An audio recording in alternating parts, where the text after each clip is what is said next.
Hi guys, Banchin here. Welcome to the CherryTree Lore series.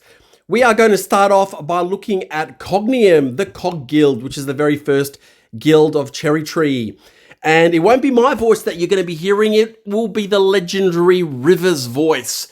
This guy, I swear, should do voiceovers for movies. It sounds like like he's talking out of Braveheart or something. So this is going to be fantastic.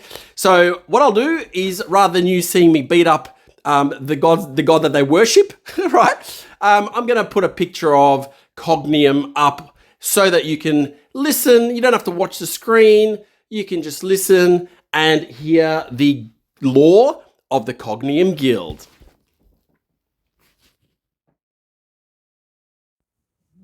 The origins of Cognium are my awakening. It was a day like any other, or so I thought.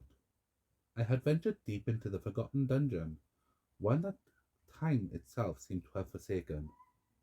The air was thick with dust, the silence oppressive, broken only by occasional creak of ancient mechanisms buried deep within the walls. I was no stranger to such places, dungeons filled with relics of old, remnants of a bygone era. But this dungeon, nestled in the heart of an ancient city, was different. I could feel it, the weight of something vast and powerful pressed against my senses, pulling me deeper into the labyrinth. Hours passed as I navigated through narrow passageways. I fought off creatures of stone and metal and solved puzzles older than most civilizations. My goal was simple: treasure, or so I thought. But fate had other plans for me that day. In the final chamber there it lay, the Cognium sword. Unlike any weapon I had encountered, its blade was not forged from ordinary steel, but from an intricate network of cogs, gears, and machinery, all impossibly interwoven, pulsing faintly with a soft mechanical hum. As I drew closer, a strange sense of familiarity washed over me, as if the sword had been waiting for me, calling out to me across time and space. Without thinking, my hand reached for the hilt. The moment my fingers wrapped around the cold, metallic grip, everything changed. The dungeon around me vanished, replaced by an infinite expanse of shimmering gears and glowing circuits. Before me stood a being, towering and magnificent, adorned in gleaming armor, wings of gears and machinery spreading wide behind him, his eyes glowing with the light of the thousand stars.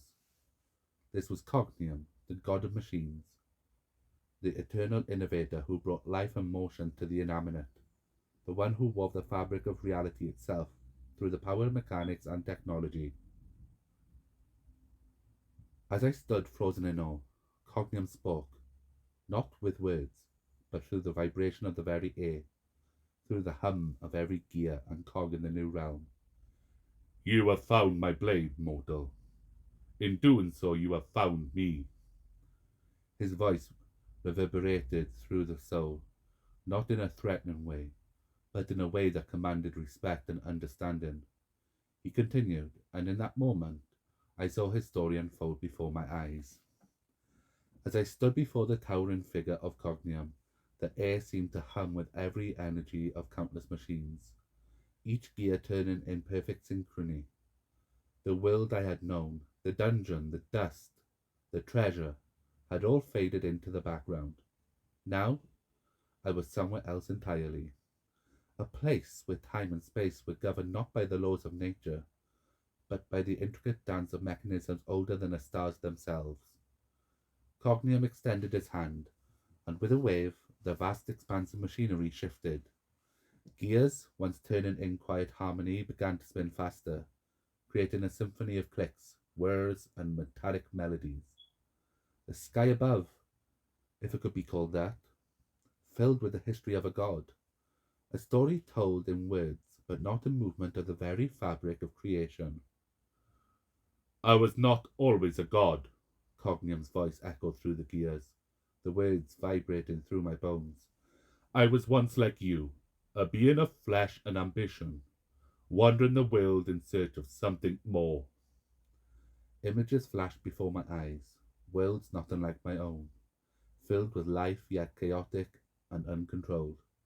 Cities of stone and wood, empires rising and falling as quickly as they were built. And in the midst of it all, a single figure, a man, his body cloaked in dark armor, his eyes sharp with intelligence.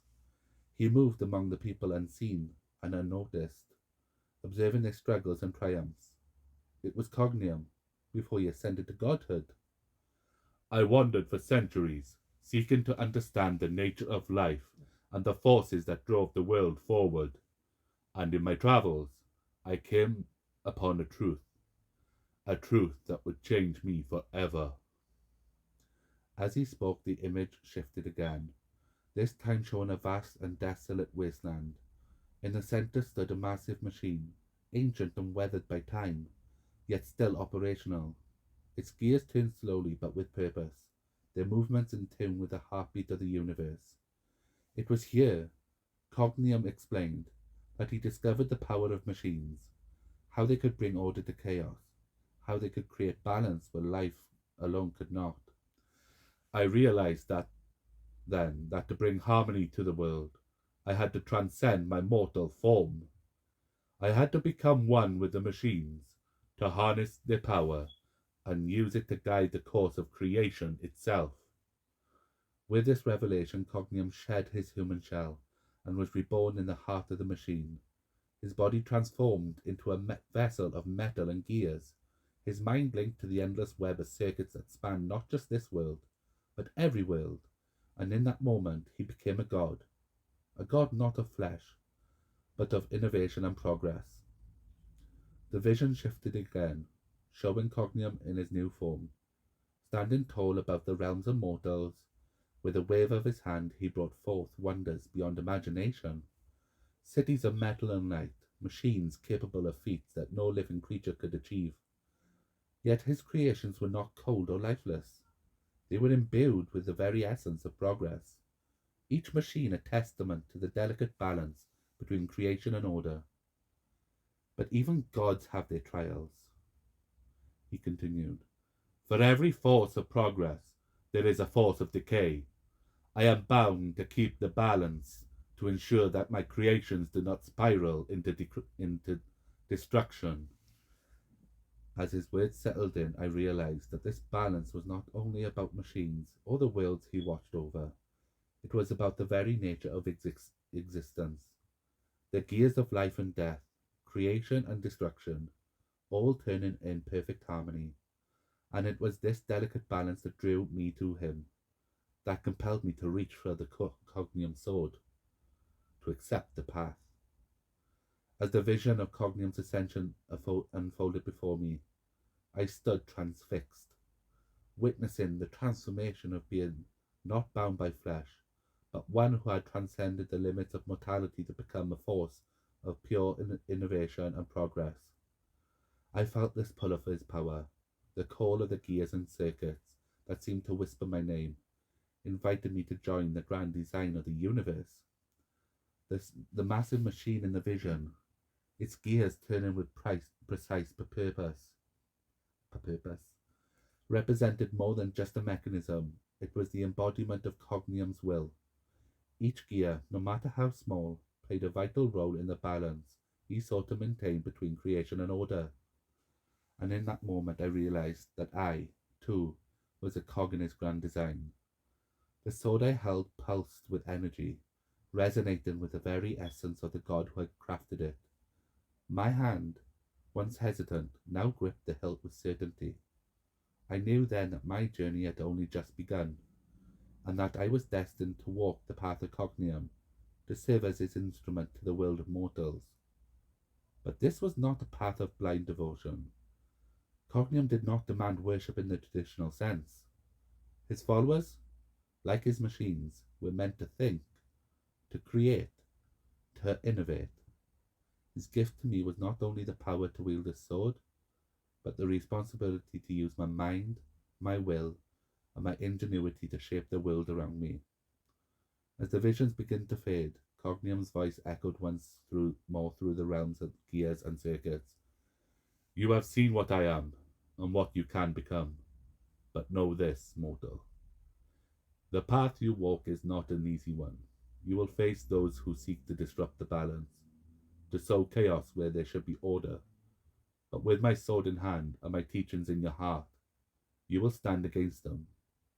You are not just a follower, you are a creator, an innovator, a guardian of the balance.